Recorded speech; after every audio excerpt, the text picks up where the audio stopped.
You big disgrace, kicking your can all over the place, singing, we will rock you. We will rock you. Welcome in to another episode of Draft Dads. Today, episode 6, on Wednesday, April 25th. Dave Campbell here with me, Matt Cherry. It's draft week, Dave. Today is draft eve, Matt. Tomorrow is the draft. You're right. Are you ready? I'm very much ready. Is it kind of like Christmas to you? It's more like, I think it's more like Easter to me. It's a strange holiday. Well, it's my second favorite holiday. It's not quite like Christmas, but it's right behind. Easter's your second favorite holiday? Hell yes, it is. Like ahead of your birthday, like ahead of Halloween? Yes. Growing up, I Interesting. loved Easter, and I love it again because my mom still gets me an Easter basket. So what? Is it your second favorite holiday because it's the only other holiday where you sit on a stranger's lap? Yes. All right, so let's tell you guys a little bit about the show we got ahead for you. We're going to jump into news and notes to start off. We're going to dive into a dynasty draft trade that I had made. I'm actually doing my first NFL dynasty draft. That's next Sunday. We're going to dump into our league draft order. We did our Springfield Football League draft order. And then we've got a little bit of NFL schedule tidbits we're going to drop your way. And then we have a couple special guests joining us today. Who's that, Dave? We actually were able to book Mel Kiper and Todd McShay. Wow. How did you pull that off? We're 6 episodes in, and I just basically called Rick Snyder at ESPN. I totally made that name up, but I called Rick Snyder. I'm like, wait, have I heard that name before? It sounded official. Called Rick Snyder. He got it done. And then we're always going to finish up the show. We're draft dads. We got to have a dad segment. So we'll let you guys know what's going on in our lives as dads. So let's hit it off, Matt. News and notes. What do we got going on from the past week? It's a little bit of a quiet week leading up to the draft. But there were still a couple interesting tidbits we'd like to share your guys with. Yeah, so firstly, C.J. Anderson, who we had talked about on the last podcast, at the time was still looking for a team. Apparently there are 8 teams that are interested in C.J. Anderson. What do you think about that, Dave? Well, we said C.J. Anderson was a viable option last week. I think that nobody's biting on C.J. Anderson or Des Bryant because, quite honestly, it was the whole timing of when they were released. Yeah. At this point, might as well wait till tomorrow, see if you can address your team needs through the draft, and if you don't, hey, you've still got two viable options with C.J. Anderson or Des Bryant. Do you think anybody would bring in C.J. Anderson as a front-end starting option right now? I think if the situation fits, I think we He's talked about he's a couple. still young. Yeah, absolutely. That's why I say I think it would be situational. I don't think he would be a full 3-down back for a team. Right. But he would definitely be, maybe first and second down back for somebody and then also have a pass catcher. Sure. It would make sense. So also around the league, Gronk says he's back. And Tom says Brady he's back. says he's back. Yeah, Tom and Gronk both back. So enough with all the Patriots drama that we continue to surface ourselves with every week in the offseason. It's what we all knew. Gronk was going to be back. Tom Brady back. At Bill least one more Belichick year. back. At least one more year. Yeah. So Ravens are out on Dez. We just talked about it post-draft for sure. So Andrew Luck's also not throwing at minicamp. I've ranked him at 8 last week for a reason, but we've got to keep our eye on this. I mean, you've got to see some steady progression out of him throughout minicamp, or I think the red flags are already raised, but He's hanging by a thread. I mean, OBJ reporting to camp. Are you surprised by that at all? No. No? Not at all. I think if he wants that big deal, that he's got to do everything in his power to show that he's worth it. Right. So a guy who's going to have all these off-field issues and drama, I mean, I'm not comfortable making them the highest paid player at that position of all time. Right. So get it together, OBJ. The only real notable signing, if you want to call it a notable signing, Matt, was who? Willie Weirdface Snead signs a 2-year, $10 million contract with the Baltimore Ravens. And it was an offer sheet, so the Ravens signed his offer sheet, and the Saints declined to match it. I can give you a little bit of information on it, being a Saints fan. I didn't think that the Saints were gonna match any offer sheet that they got for Willie Snead. I think to be honest with you. Cam Meredith is an upgrade, in my opinion. No doubt. Younger, flashier, and again, they only had to pay $10 million for him, so they're literally trading players there for the most part, and I think they got the better of the two. I also think the Ravens are just kind of throwing out deals at wide receivers at this point, just trying to bring in warm bodies, I feel like. So they've got Crabtree, John Brown, Willie Snead. On paper, it doesn't look bad, but yeah, I mean, it's a complete reworking of their wide receiver core, all at every starting position. Just think about over the past several years as far as wide receiver fantasy relevance in Baltimore, other than Steve Smith's late career. Anquan Bolden is the only other one. But he's the same type of guy where you can't start him every week. I mean, when's the last player there at wide receiver that was relevant on a weekly basis? They've never brought in or, grown their own receiver to be relevant. They always just kind of bring in a guy who's already had production in the league, whether they're at peak or on the decline. And they brought in Brashard Perryman in the draft in the first round. That obviously didn't pan out. And that is still not panned out for them. So that's going to wrap up news and notes. That was real quick. So, Matt, I know you're not really familiar with the dynasty aspect. It's something that's kind of new, quite frankly, to me. It just seems like what people are doing. It's a way to stay involved with the NFL year-round. So let me know if you like this pick or this trade. Obviously, I said the draft is going to be next Sunday. So I had the 1-1. So I had the number 1 overall pick in a dynasty draft. So there's going to be 25 rounds that we draft. So it's going to be super deep benches, and it's going to be a 12-team. So I traded the number 1 overall pick. I traded the 5th round first pick and the 12th pick in the 6th round. So the 101, 501, and 612 for this guy's 2nd round, 6th pick, 3rd round, 7th pick, and 5th round, 7th pick. And I'll tell you why I like it, Dave. In a dynasty format, again, first-time dynasty draft, I feel like with 2 2s and 2 3s out of this trade, you're guaranteed 4 top 36 players.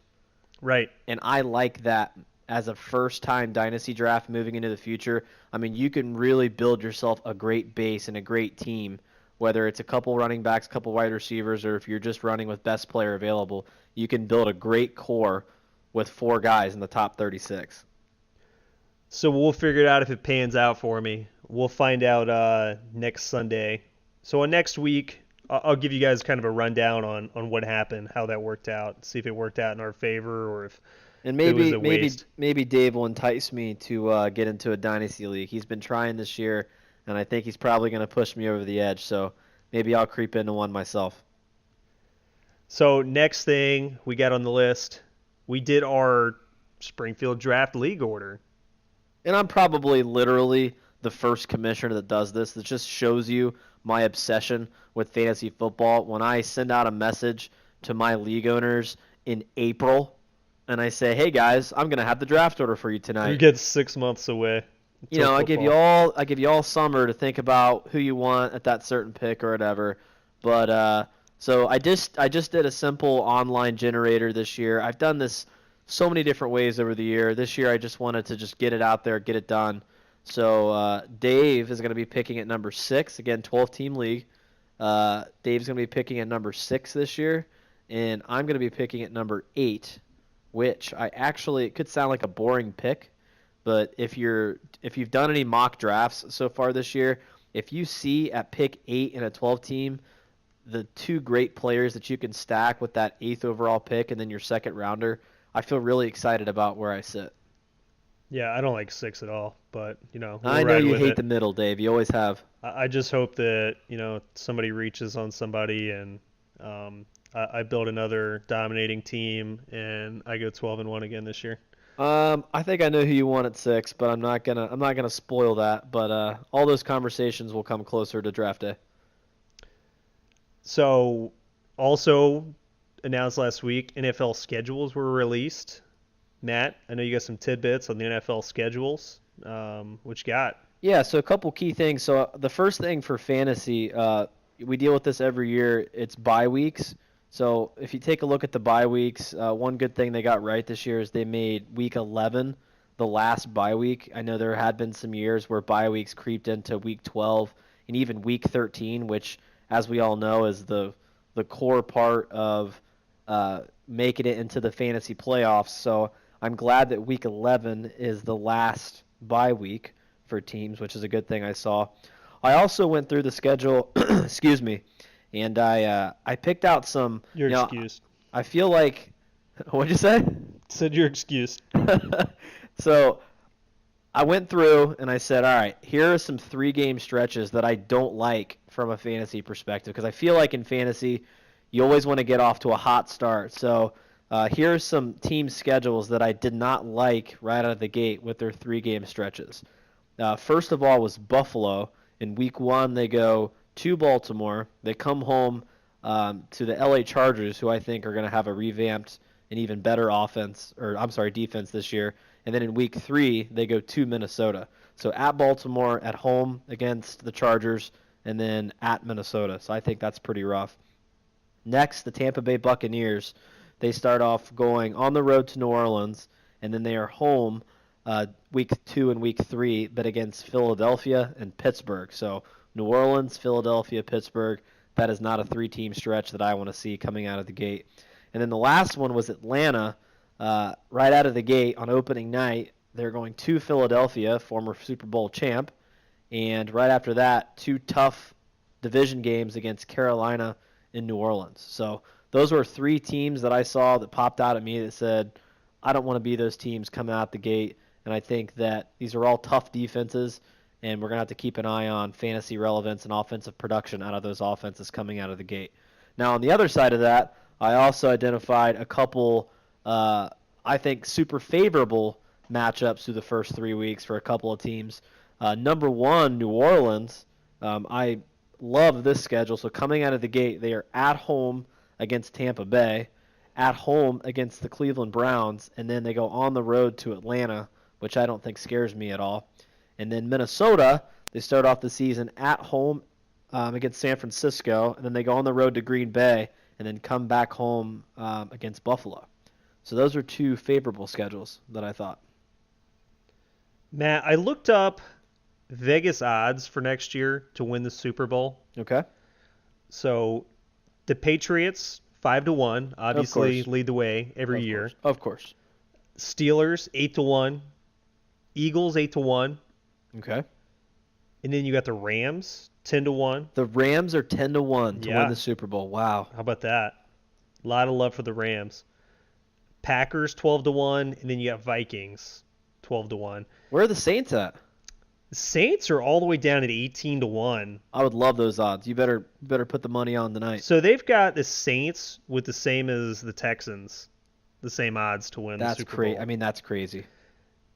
How about this? There's 2 teams in the AFC North that have the worst odds to win the Super Bowl. I would say the Cincinnati Bengals and the Cleveland Browns. Am I right? They have the worst odds to win this year. What are those odds? 100-1. 100-1. I feel like the Bengals got to be better odds than the Browns, but whatever. It's all bad, so I guess it really doesn't matter. Yeah, so the Browns. So I mean, there's 3 other teams that are 100-1: Arizona, Washington, bad, and Miami. Bad. But are they Browns bad? Those teams are all dead this year. They're bad. So there you go. If you guys want to throw some money down. So there's also a couple other key matchups that I just thought were interesting overall. In week 2, New England travels to Jacksonville. That'd be a rematch of the AFC title game just a year ago. In week 5, Minnesota goes to Philadelphia, which is the NFC title game rematch. In week 9, Green Bay goes to New England, which would be a nice little Tom Brady versus Aaron Rodgers showdown. And then all the way in week 15, Philadelphia goes out to the Rams, and we get a nice little Carson Wentz, Jared Goff showdown. Is that one that you'd be feeling, Dave? I would love to see Carson Wentz and Jared Goff. I think that'll be a good game.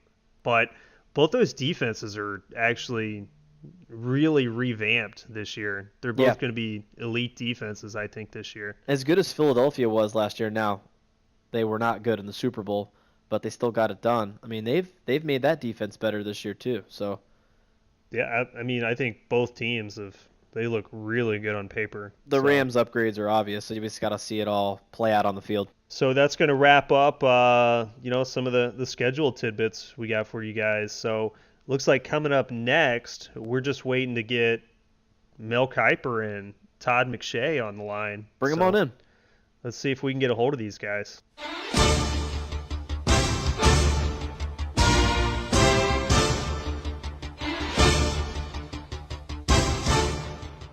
Hello.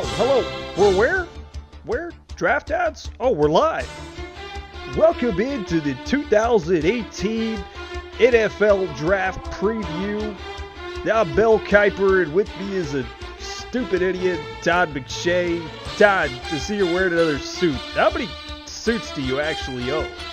Well, I'm pretty boring compared to you, Mel, but I do only own one suit, but I sure as hell don't look as dumb as you do right now.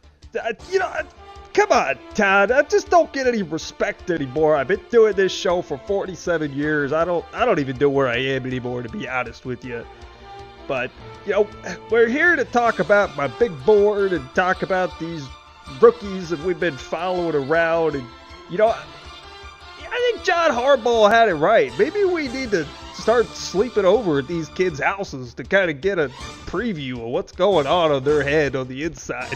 I just can't wait to see your mock 44.0, Dave. My mock 44, I'm not quite there yet, Todd. Come on, you're rushing me already. I'm only on my preview 33.079 here. That's what we're here to talk about today. I got 24 hours, for God's sakes. Todd, let's go ahead. Let's just jump into it, okay? Quarterbacks.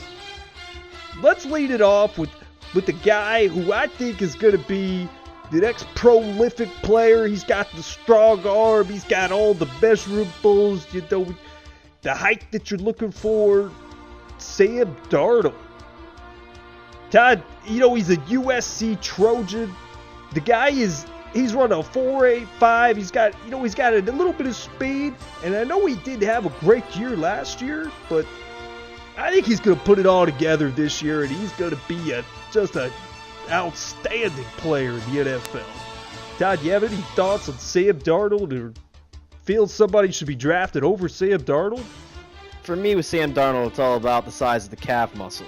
So I went back to 1902, which was the first pro season of football in America. And if you go back and you look at a lot of hair in 1902, Todd, I can tell you that. If you look back at every quarterback since then that has calf muscles larger than 16 inches of diameter, they've got a 49% chance of succeeding in the NFL. I'll take that success all day long. So I also like Sam Darnold this year, Dave. Do you think he's actually going to go as the number 1 overall pick? Cleveland's throwing up these smoke screens. You got Josh Allen. You got Baker Mayfield. Maybe Josh Rosen goes the number 1 overall. I think you got to go with the home run with Sam Darnold. The pedigree's there. Well, our famous Adam Schefter today said that they're leaning Josh Allen or Baker Mayfield, and that Sam Darnold may not be even in consideration anymore. So it's something we got to keep an eye on. Let's go ahead and slide him in anyways. I think we got to go ahead and do that. I know we don't agree a lot, Todd, I think it's a stupid move, but go ahead. I think everything is stupid, Todd. Can we agree on one thing, for God's sakes? It's the first player here. So Sam Darnold, let's get him going out there to Cleveland. let's go to the next guy. Maybe you probably won't agree with me here, but I got Josh Allen as the number 2 quarterback prospect. Josh Allen's a raw player. He's 6'4", 237 out of Wyoming. Whoa. I got him at 6'5". 6'4". Where are you getting your info? Well, Todd, maybe you're a little bit taller than me, and you got a better gauge for that. Did you eyeball it, or did you actually measure the guy? 6'4.5" is what we're going to settle on here. That sounds a little bit better to me, Todd. 6'5", that's a large man. You got me thinking about LeBron James or somebody. It's not LeBron James, Todd. But Josh Allen, he's a raw player. I just like him, and I think he's going to go well. Do you think the Giants could pass on him? I don't see him fit in with the Jets. Maybe I could see Josh Allen slipping by, and maybe the Bills come up and get a player like Josh Allen. I think that would be a great fit for the Bills. The Bills need to come up, and they need to get something done. They continuously have missed on quarterbacks. They missed on Peterman last year. They missed on E.J. Manuel a couple years before that. They need to come up and get a guy with the talent level of Josh Allen. He's come in. He's done everything that anyone's ever asked for him to do coming out of Wyoming as a small school. He's got the frame, the 6'4.5" frame, 237, 4.7 40. I like him. Maybe the Bills will move up and get their franchise guy. Now, I think we're in agreement for one time, Todd. Let's go on to our next quarterback, Baker Mayfield. Baker Mayfield, he's a, I'll say it right now, he's a New York Jet. Jets, Jets. Baker Mayfield, I think he's going to be that missing link that the Jets have needed. Maybe like a Joe Namath. He's got that kind of gunslinger mentality. That pretty boy swagger. I like Baker Mayfield to go to the Jets, Todd. Little bit undersized, and you know me, I don't like the undersized guys that much. He's 6'1", he's 215, he run a sluggish 4.8, 4.40. But I tell you what, if you watch him throw at the combine, the guy is big time. He can make all the throws on the field, very accurate from the pocket, which people don't give him enough credit for. So I think he's going to come in, and even though he may be a reach at this point based on the measurables, I think he's going to come in, and I think he's going to have a great NFL career. I'm getting a little bit sick and tired of the Johnny Manziel comparison. It's not a good comparison if you really dig into the stats. Baker Mayfield, much better from the pocket, studies the game a lot better. I'm buying Baker Mayfield this year. He's nothing like Johnny Manziel. He couldn't be the furthest thing from it. You're talking about a guy with off-field antics. He has on-field antics. I don't hear about Baker Mayfield having this, that, and the other. I like that passion that he brings. I'm a real passionate guy myself, Todd, so I think that he's A-OK on my big board. Did you like it when he stuck that Oklahoma flag in the center of Ohio State's field this past year? I'll tell you what, Todd, it pissed me off, to be quite frank with you. And that's the only knock I got on him. And if that's the only bad thing I got to say, stop the guy from doing it. Let's jump in. He's going to the Jets. Josh Rosen is next on the big board here, Todd. Josh Rosen's, he might be the bad boy off the field. I don't know if you've been seeing all these reports with Josh Rosen. He's just a talker, man. He reminds me of you when you were 22, I hear. No, when I was 22, Todd, I was a very confident young man. I had a full head of hair, and I didn't have glasses that were 7/16 of an inch thick.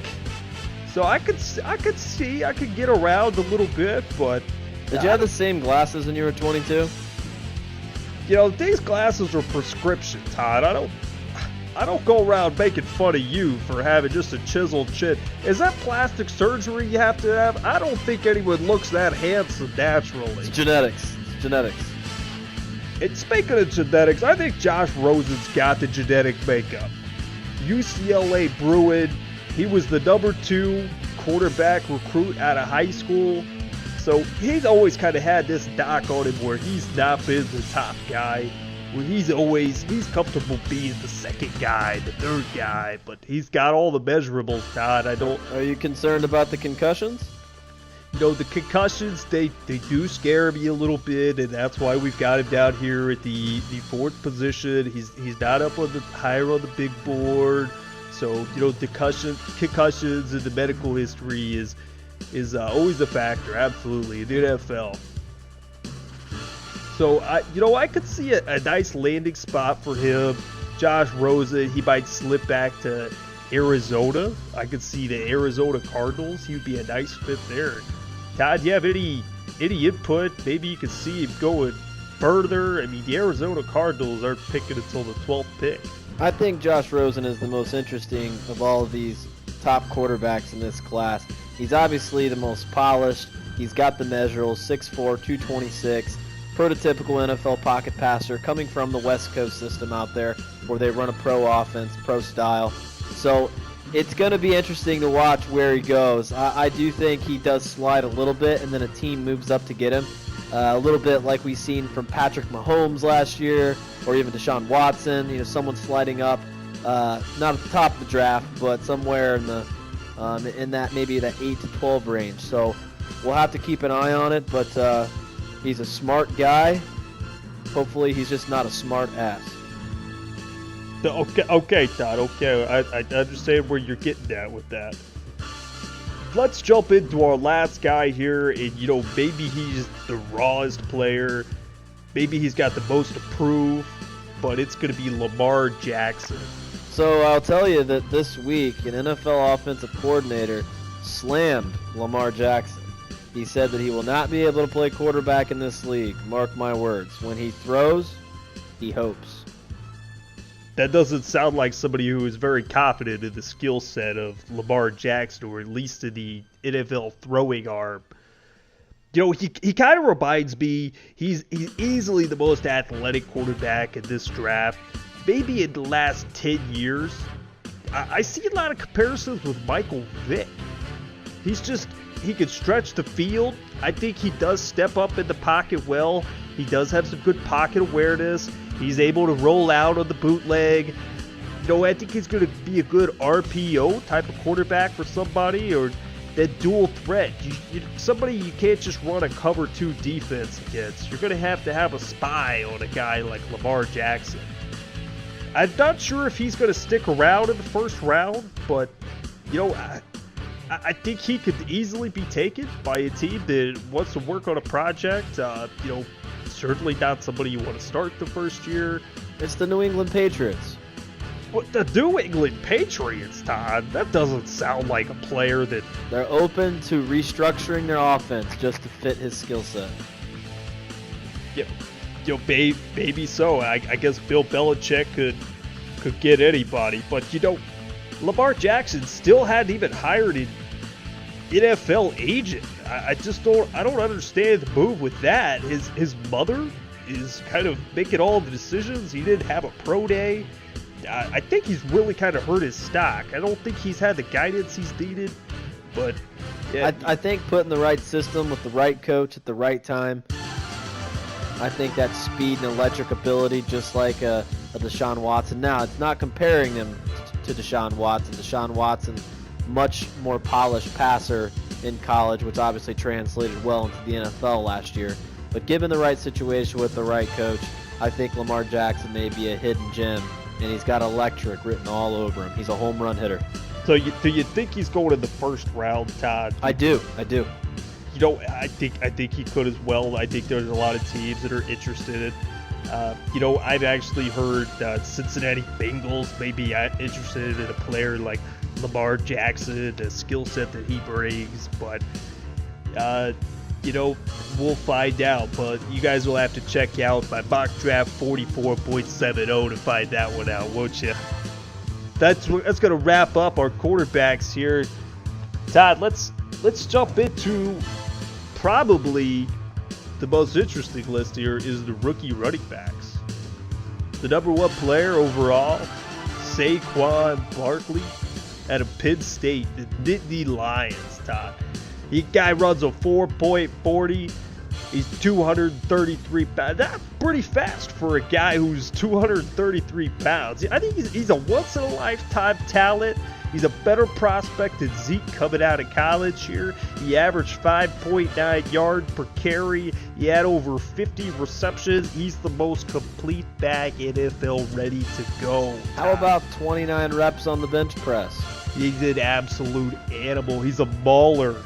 Not only can he rep on the bench, but he can run too. I mean, the guy's got it all going for him. We don't have to spend a lot of time. I think he's a slam dunk, and he's going to the New York Giants at number 2. I think he slides a little bit, and I see him going at number 4 overall to the Cleveland Browns. I think they stay in the pick, and they take the generational running back talent. He's a generational talent. I certainly can't argue with that at all. I don't think he's going to the Cleveland Browns. I think he's going to be taken a little ahead of there, but we can agree to disagree on this one. Let's go into our next running back. For me, Todd, it's Darius Geis, the LSU Tiger. He kind of supplemented Leonard Fournette in 2016 after Leonard Fournette had the knee injury. He took over as a sophomore. He did miss a game last year with the knee injury, but he's this guy. He's got the big playability, Todd. I think he is the next only complete back. What do you think about his hands coming out of the backfield? I think he's okay. He had 18 catches last year. I look for a guy who's a receiving back to get closer to that 20 catch in a season. But 18 catches last year, I think that's a fair number. He did have a couple really big games. Todd, he busted off 252 yards against Arkansas. He had 285 against Texas A&M. I mean, the guy's an absolute animal. I don't know what else you could say about it, but I could definitely see a team like Detroit Lions taking him. He's going in the first round, that's for sure for me, Todd. And teams like the Denver Broncos are certainly needy of a running back now. The Miami Dolphins, I could actually see them taking a swing on Darius Geis there. Or the Seattle Seahawks, a potential landing spot as well. Yeah, I see him as a first-round talent. I see him as a first-round pick. I went to the Combine, ran the 4.49, which, for a guy at 225 pounds in his stature is pretty significant. The bench press was quite weak. He had 15 reps, literally half the reps of our number 1 guy, Saquon Barkley here. So I think with the running backs moving up the radar here recently, I could see him creeping into the first round. And I would say that he'll be more of your typical 1-2 down back here in the NFL, but based on the measurables and based on the recent success of the more physical Leonard Fournette, I could see him coming in and making a difference for an offense right away for sure. Don, let's jump into Sony Michel is the next running back. He was a part of that tandem in Georgia there, opposite of Nick Chubb. They were kind of the thunder and lightning, if you will. Sony Michel, they bring him in. They need a big flashy play, something on third down. He did have 26 receptions. Didn't run that well, honestly, in the 40 time. Todd thought he would have been a little bit quicker for his skill set. Only ran a 4.54. Still has some good measurables, though, at 5'11", 214. 22 reps on the bench press. That's impressive. That's pretty strong for a guy with his build, Todd. He's skinny strong, as they say. I do see him going as a first, second round grade. I think he would have been a 3-down starter in Georgia if he wouldn't have had to compete with Nick Chubb over there. I could see the Indianapolis Colts taking a guy like him. Tampa Bay might be a little bit of a reach, but if he's there in the second round, the Cleveland Browns, certainly if they didn't take Saquon Barkley, could be a fit for him. Todd, do you have any thoughts on Sony Michel whatsoever? I like the fit to the Colts in the second round.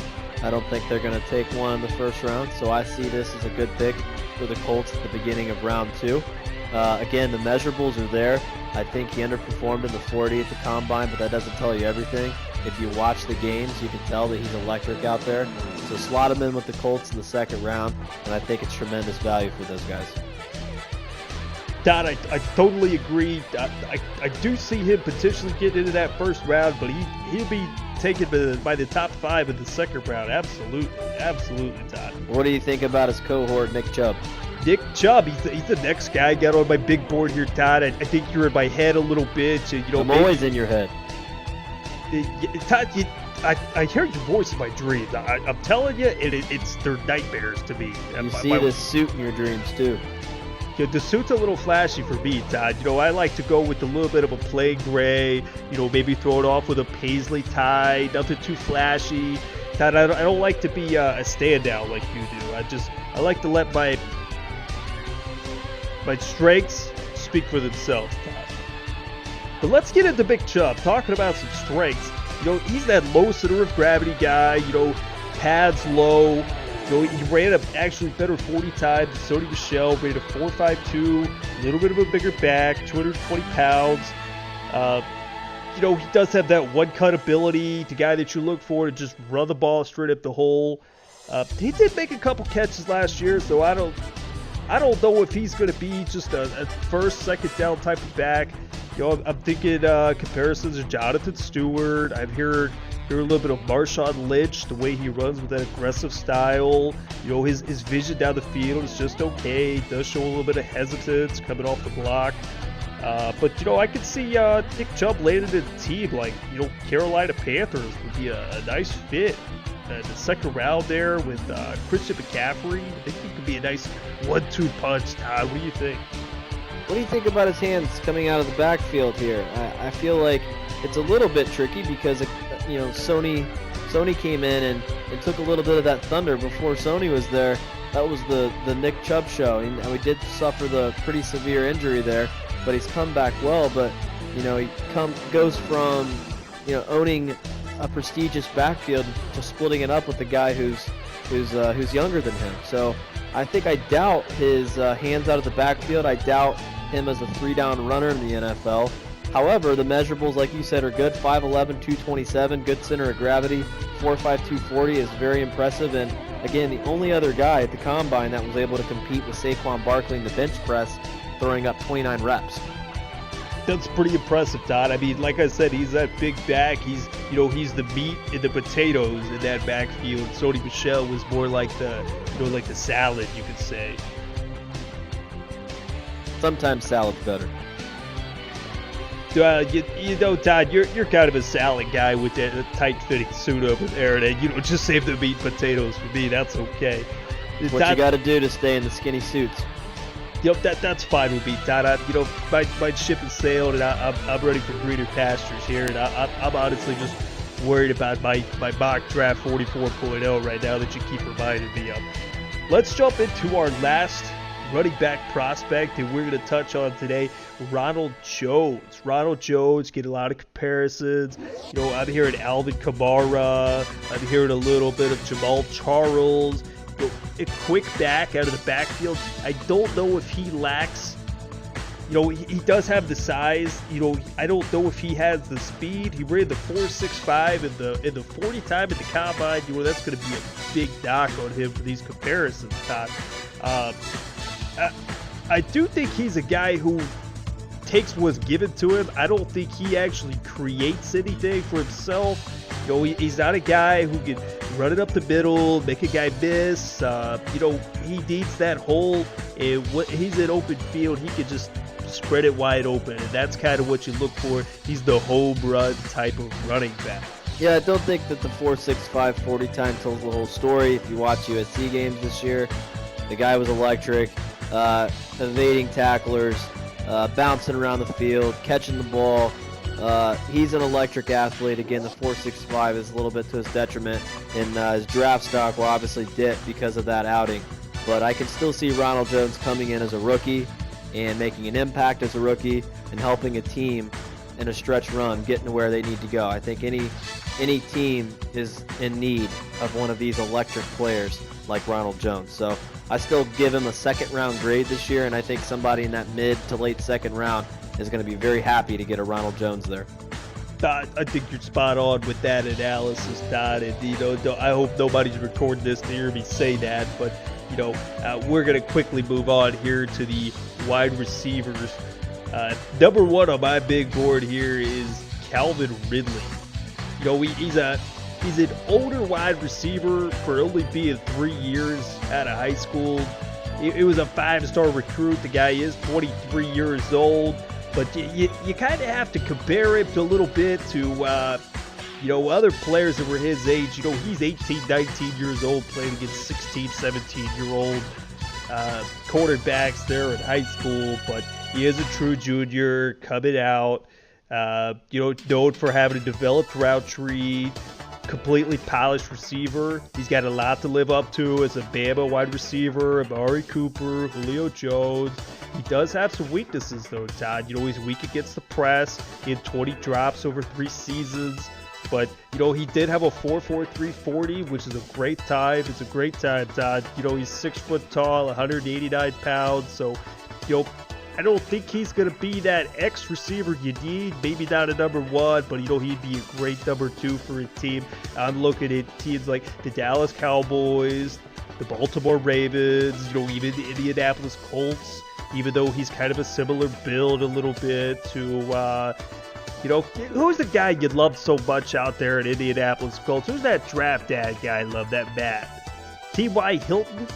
He's similar to the T.Y. Hilton build out there. Todd, you have any comments or questions of Calvin Ridley? I think that Calvin Ridley is a first-round talent. I think he's got a first-round grade for a reason, and I think that the high price that's put on wide receivers based on their importance in the NFL these days, I think if you're a fringe round 1 type talent, then you're going to go in the first round because everyone's out to get the best or one of the good wide receivers. I also think most people don't talk about Jalen Hurts, the guy that he was catching balls from in college. Not really your most accurate guy, not your most downfield throwing guy. So I think you put Calvin Ridley on a team with more of a gunslinger like a Sam Darnold or a Josh Rosen, or these guys that are throwing the ball 35, 40 times a game. You may have seen more statistical output on the field. However, I like the frame. I like the 6-foot frame. I like the 4.43 40. Fire Calvin Ridley up as a mid, I'd say first-round pick this year. And I think that he's going to be able to come in as a rookie out of Nick Saban's offense, and he's going to be able to contribute right away. I totally agree. He's gonna be the most ready to contribute right away. My next one on my big board here, Dad, Cortland Sutton, interesting guy out of SMU, 6'4", probably the biggest receiver we have with the skill set that he has. 218 pounds. He ran a 4.54, which is pretty quick for a guy his size. Out of high school, he was a tight end and a safety, signed as a defensive back for SMU, redshirted his freshman year. New coach Chad Morris come in. Todd, you got something in your throat over there, Mel? It's just constant years of just talking, hearing myself talk for hours all day. It gets annoying, I tell you. Come on, Todd. We can save that for another show. We can talk this off the air if you want. But I do think Cortland Sutton. We caught 39% of the touchdowns for SMU, 45% of their yardage last year. He did have to share a little bit of time on the field with a fellow prospect, Trey Quinn, comparable to Michael Crabtree, just because of his skill set. I could see him going to a team that needs a big receiver, San Francisco 49ers, the Buffalo Bills, Arizona Cardinals. I think that, maybe if Calvin Ridley's gone, the Dallas Cowboys take a shot at him now that Des Bryant's gone. Todd, do you have any comments on Cortland Sutton whatsoever? You like the size, you like the measurables. I always, you got to be careful about these guys, coming out of the smaller schools like SMU. You think about the cornerbacks that he's facing at the 6'3", 218 frame. Think about some of these smaller corners or less athletic corners that he's facing in college. So I think you got to take that with a little bit of a grain of salt. But again, being wide receiver hungry NFL that we're living in today, you still say if he's a first round grade that he's going to be going in the first round. So look for somebody to snatch up Cortland Sutton somewhere in the back of the first round. And again, look to him to contribute in the first year of his NFL career. Couldn't agree more with you, Todd. Let's go into DJ Moore here. DJ Moore, the third receiver on the big board here on the Kiper big board, Todd. DJ Moore, 6-foot receiver, Maryland Terrapin, 210 pounds, ran a really good 40 time, ran a 4.42. Big Ten receiver of the year. Makes the athletic catches. He's a slippery runner. I just think that DJ Moore is going to be a really good slot receiver for somebody. Not a guy who's known for his downfield catching, but definitely DJ Moore is going to be an asset to somebody. Maybe a number 2 receiver, as I mentioned. It's a weak wide receiver class, Todd. In recent history, last year we had 3 receivers go in the top 10. I don't think that's going to happen this year. I think they're lacking the belly strength this year, Todd. Weak in the belly. I agree. You don't have that guy this year that really stands out at you. DJ Moore is a guy that you can see just coming in and having a decent NFL career, again, based on the measurables. The guy's fast, so he's going to get a chance to succeed in the NFL just because of the speed, but it's not all about the speed. You've got to have some talent, too. Coming out of Maryland, not the best quarterback play there, not the best offense. Even came playing from behind in a lot of games, and you still don't see some crazy amount of output for a guy like DJ Moore. But again, I think DJ Moore may sneak into the back of the first round. I give him a round 2 grade, but again, teams are hungry for wide receivers, so he might find his way into the first round, but I give him a round 2 grade. And again, I think he's a guy that can contribute to a team this year given the right situation and given a good quarterback to work with. I don't know if he's going to get a very good quarterback because I got him slated going to the Buffalo Bills with Kelvin Benjamin up there. But, yeah, you got to work with what you got. Todd, let's jump into Christian Kirk. He's the 4th receiver on the big board here. 5'10", 201 pounds. My favorite wide receiver in the draft. Is that right, Todd? Todd, I'll stop right here. This will be the first time ever that you got me stunned. Stunned, Todd. I'm stunned right now that you got Christian Kirk is your favorite wide receiver. Please tell us why. I think he slots in as a perfect slot receiver in today's NFL. Played with several different quarterbacks at A&M, was always able to put up great statistics. He's 5'10", 201. He's got the slot receiver measurables. Very Wes Welker-esque and Julian Edelman-esque. Wow. Ran the 4.47 40 at the combine. Quick, athletic, shifty, always seems to be open when you watch Texas A&M games. And again, the ability to adjust to multiple different quarterbacks at Texas A&M, I don't think he's given enough credit for that. Measured well, looks good on the field. I'm buying a guy like Christian Kirk in today's NFL with the importance of that wide receiver 3 slot receiver in the passing offenses that we see. Christian Kirk, I'm comparing him to a guy like Stephon Diggs. He was a senior coming out. They did have some bad quarterback play last year. He's a 5-star recruit coming out of high school. He averaged 1,000 yards from scrimmage. He's not a guy. I don't think he's going to win many ball fights. He does have some sloppy consistency, but he honestly, Todd, he's quicker than fast, and he honestly catches anything thrown near his frame. I think it's the catching things outside of his frame that he kind of struggles with a little bit, but I do think that he offers some value. He did a lot of kick returns, punt returns down there at Texas A&M, so I think Christian Kirk could be a great slot receiver. I do like the comparison to Wes Welker, maybe more than my Stephon Diggs there. That might be a little bit of a lofty one on my part, but I think he'd be a great fit for a team like the New England Patriots, a team like the Baltimore Ravens, San Francisco 49ers, Dallas Cowboys could certainly use a guy like him, or even the Seattle Seahawks with Doug Baldwin there. Todd, that's about it on Christian Kirk. I'm completely intrigued. I'm curious to see where he lands. My number 5 guy on my big board is DJ Chark, the LSU Tiger. I think he got somebody different, but I think DJ Chark is he's got that elite burner speed. He's got the build for it. He's 6'2", 199 with a 4.34 LSU Tiger. A team that's not traditionally known for throwing the ball very much. They like to work the ball on the ground. So I think he's probably the most intriguing prospect to me. I see a lot of other people. They got him at different locations on their board, but I think DJ Chark's going to be my guy, Todd. Number 5. Who you got that's different there? Got Mr. James Washington out of Oklahoma State. Guy had Mason Rudolph thrown to him, and they made one hell of a connection. ran a little bit of a sluggish 40, which is why I think he is slotted a little bit lower than maybe he needs to be. He ran a 4.54 40, but again, 5'11", 213. He's got the measurables. He's a great downfield talent. I feel like I watched a couple of those games in college where Mason Rudolph's throwing up the ball and somehow James Washington's running underneath it when I feel like Mason Rudolph underthrew it, overthrew it, didn't throw the right ball. So I like James Washington's playmaking abilities down the field. And again, in today's NFL, you get a guy that can go downfield and make plays.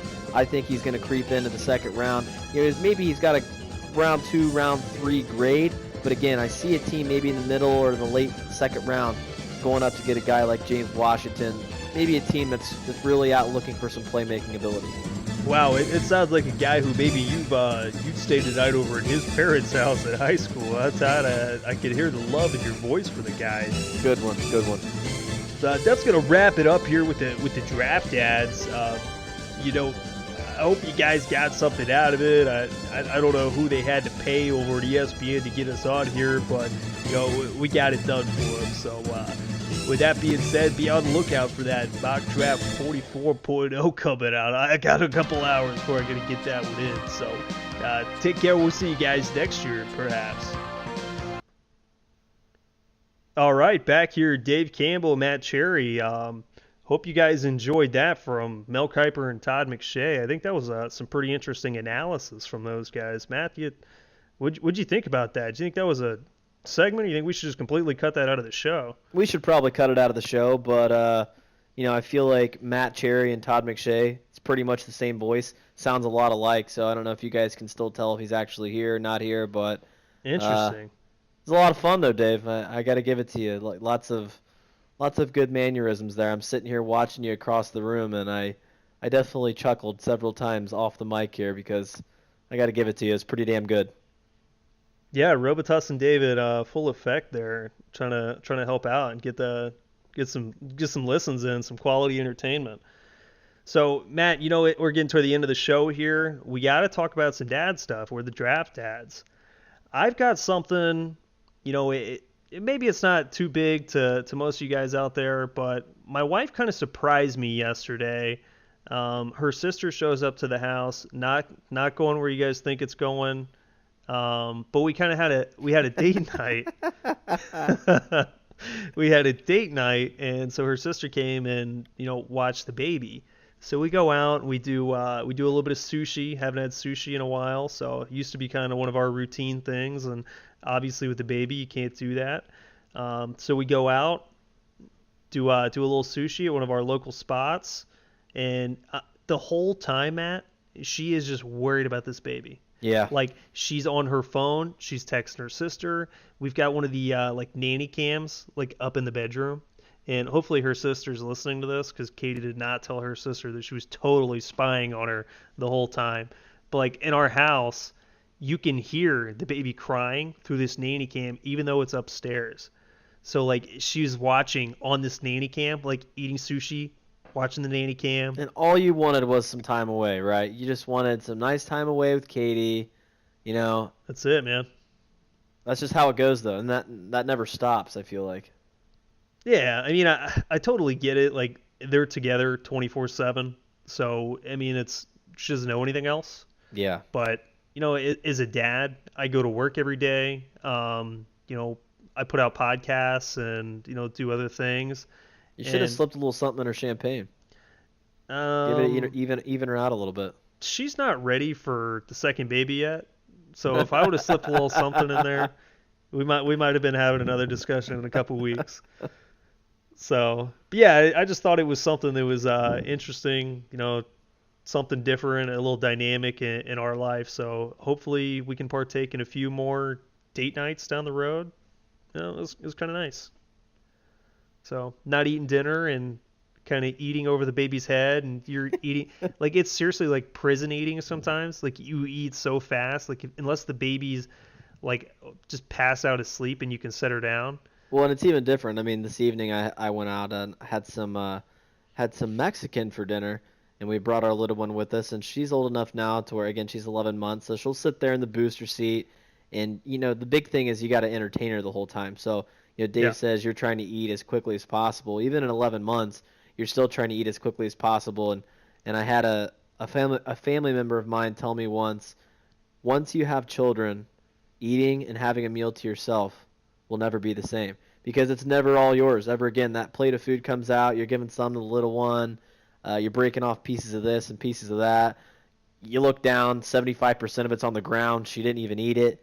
You know, it's all over her face. It's in her hair.